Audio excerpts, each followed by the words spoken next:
In the midst of life's trials and uncertainties, it's easy to feel lost or abandoned, wondering if there's a guiding hand out there. Imagine living in a time when hope seems like a distant dream, and survival feels like a daily battle. Yet, the story of Exodus 2 challenges us with a powerful truth. God, I Am, is not just a distant deity but a present deliverer in our lives. Just as Moses' faithful parents defied a ruthless decree, trusting in God's protection, we too are called to trust in divine guidance during our darkest hours. The audacity of their faith, and the remarkable twists of fate that followed, offer us a blueprint for navigating our own struggles, reminding us that even in the bleakest times, there's a divine plan at work.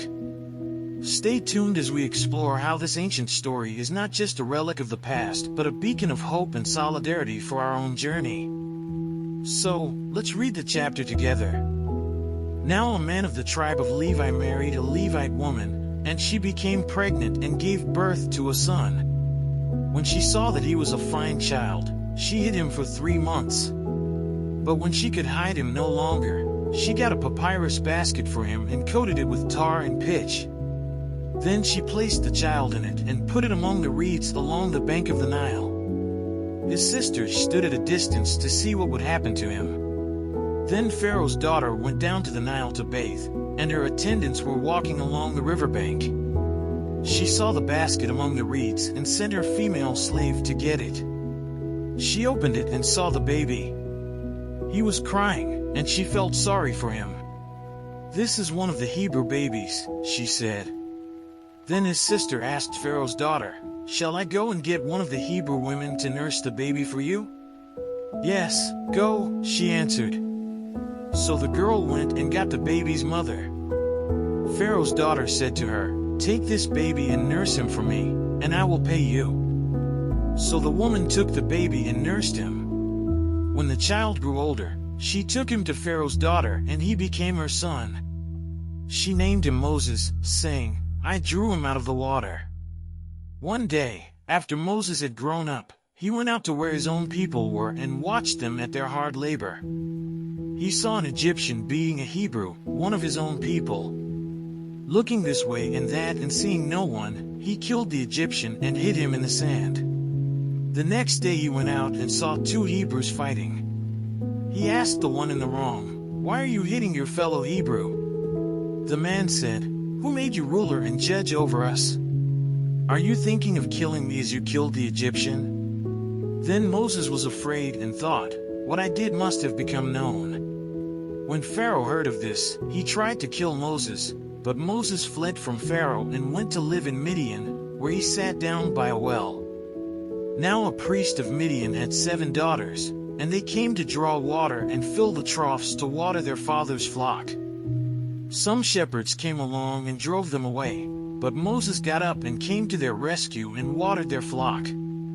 When the girls returned to Reuel their father, he asked them, "Why have you returned so early today?" They answered, "An Egyptian rescued us from the shepherds. He even drew water for us and watered the flock." "And where is he?" Reuel asked his daughters. "Why did you leave him? Invite him to have something to eat." Moses agreed to stay with the man, who gave his daughter Zipporah to Moses in marriage. Zipporah gave birth to a son, and Moses named him Gershom, saying, "I have become a foreigner in a foreign land." During that long period, the king of Egypt died.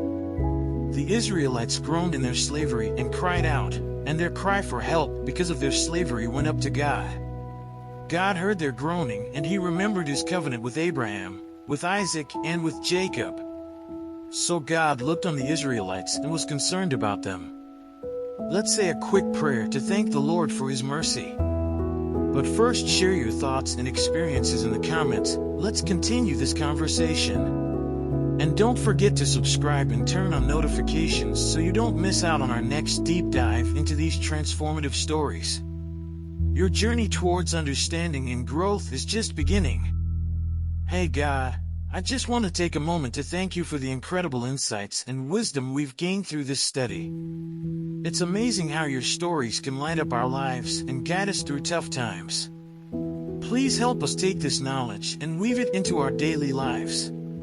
Give us the strength to apply what we've learned, to trust you more deeply, and to find your guidance in every moment. Thank you for being with us on this journey. Amen. As we wrap up our exploration of Exodus 2, consider how Moses' journey from the Nile to the palace underscores a profound truth. God's presence is a constant, guiding force through our challenges.